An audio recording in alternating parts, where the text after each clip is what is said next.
Hello friends, welcome to shorthand super fast writers. दोस्तों, आप channel को subscribe कर लें और बेल आइकन को दबाएं डेली शॉर्ट हैंड डिक्टेशंस के लिए। और इस मैटर की ट्रांसक्रिप्शन के लिए डिस्क्रिप्शन की लिंक पर क्लिक करें, करके उसे डाउनलोड कर सकते हैं आप। और साथ ही 100 और 80 और 90 वर्ड्स पर मिनट के डिक्टेशंस के लिए हमारे प्लेलिस्ट पर जाएं। वहाँ आपको बहुत सारे सेम स्पीड के 80, 90 और 100 के स्पीड के कई सारे डिक्टेशंस मिल जाएंगे। साथ ही सिलेक्शन प्रोसीजर से जुड़े हुए बहुत सारे वीडियोस शॉर्ट हैंड मिसलेनियस में के नाम से मैंने वहाँ बनाया है, तो आप वहाँ पर भी जा सकते हैं। और शुरू करते हैं आज का डिक्टेशन ट्रांसक्रिप्शन नंबर 332 से। बहुत ही अच्छा पैसेज है ये। कॉमर्स एंड इंडस्ट्री से रिलेटेड वर्ड्स इसमें आए हैं। बहुत बढ़िया पैसेज है ये।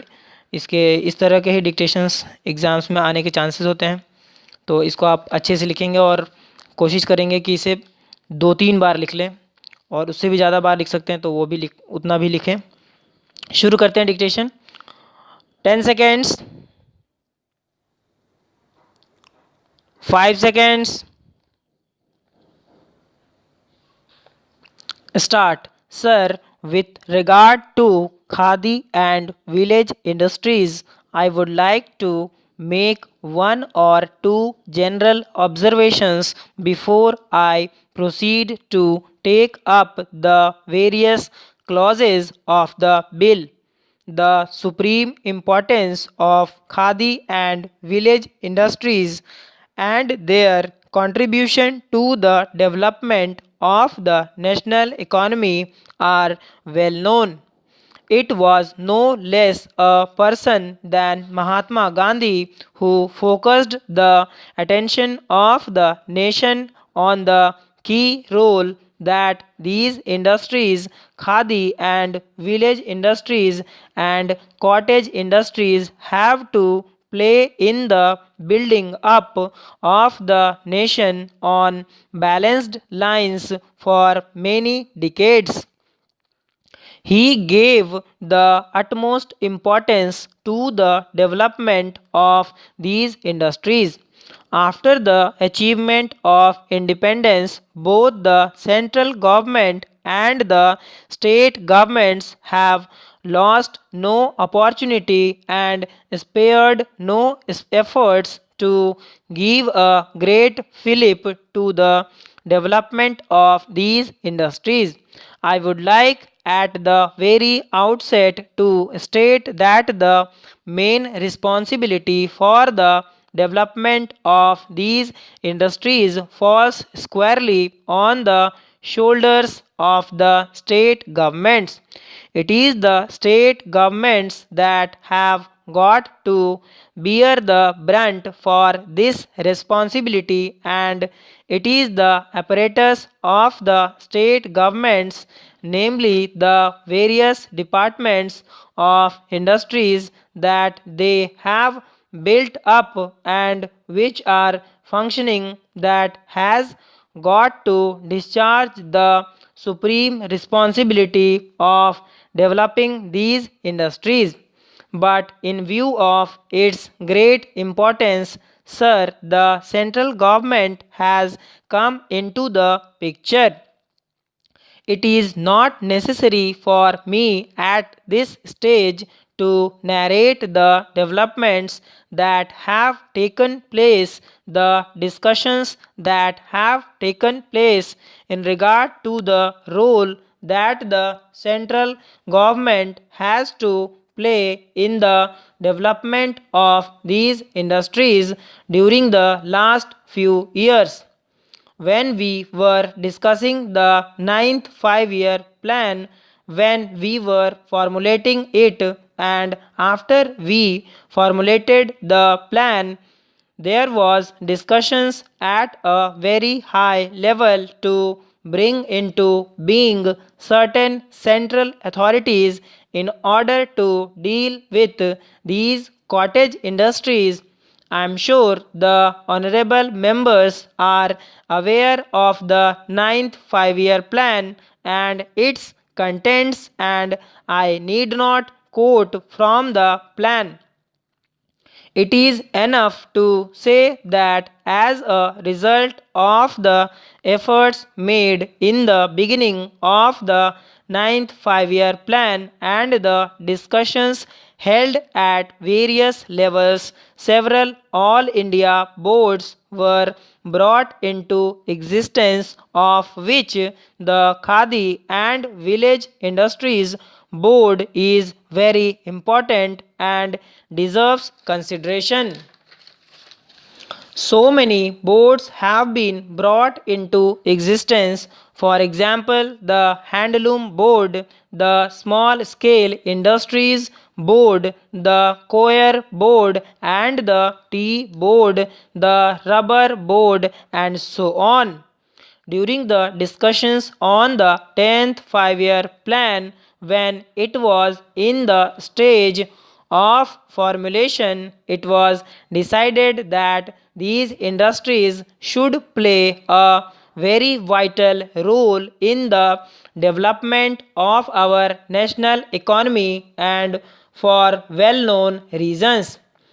Decentralization of industries is a thing about which we have heard so much on several occasions, and its importance is well realized.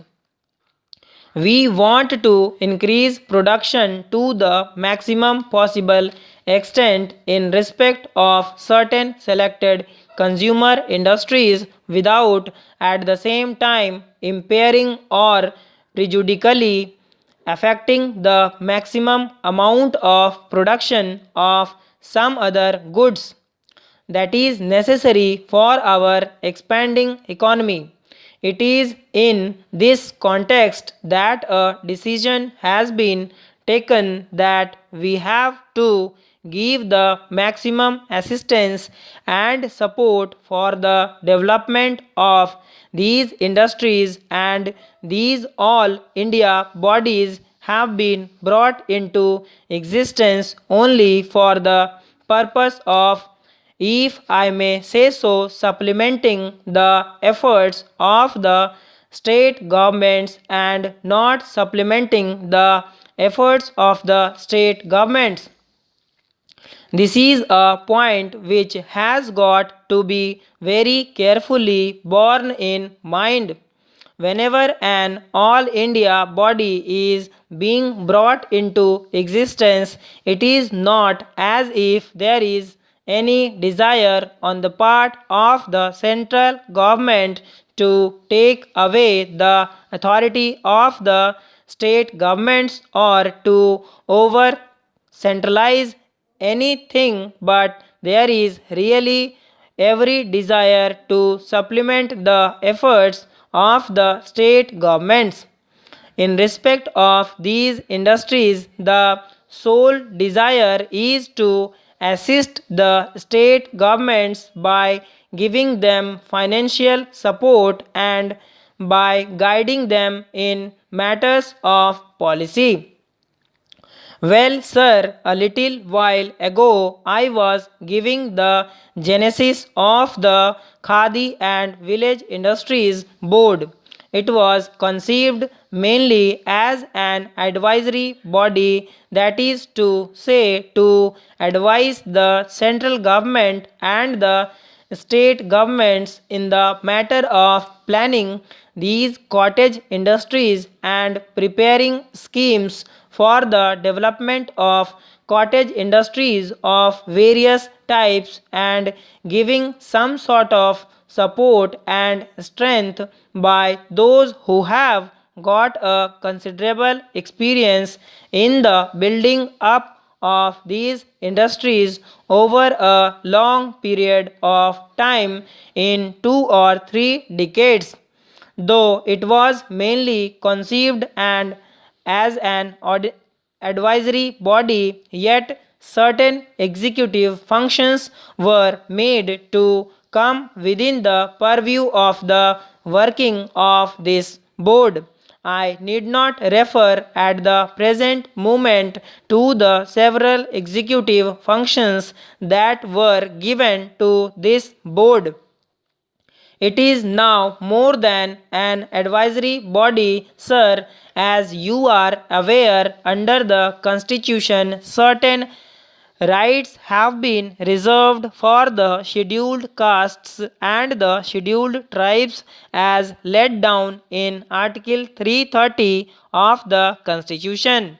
Now, the principal article point in respect of which this right was reserved or recognized was that there ought to be reservation of seats so far as the scheduled castes and scheduled tribes were concerned in the parliament and in the state legislatures. Then, sir, it was left to the president to prepare the lists and to promulgate them so far as these tribes were concerned. And therefore, under Article 341, these orders were issued by the president under the authority which had vested in him. In all, as many as 4 orders were issued in 1950, and according to these orders, effect has been given and seats were reserved at the last general elections and naturally at the subsequent by elections as well. So friends, ये थी dictation. अब इसे transcribe करें और अपने आपका जो result है उसको आप कमेंट करके मुझे बताएं. कमेंट बॉक्स में आपके कितने परसेंटेज आए, एरर परसेंटेज, उसको बताएं हमें कमेंट करके. सो थैंक्स फॉर वाचिंग, और वीडियो को लाइक और शेयर करना ना भूलें.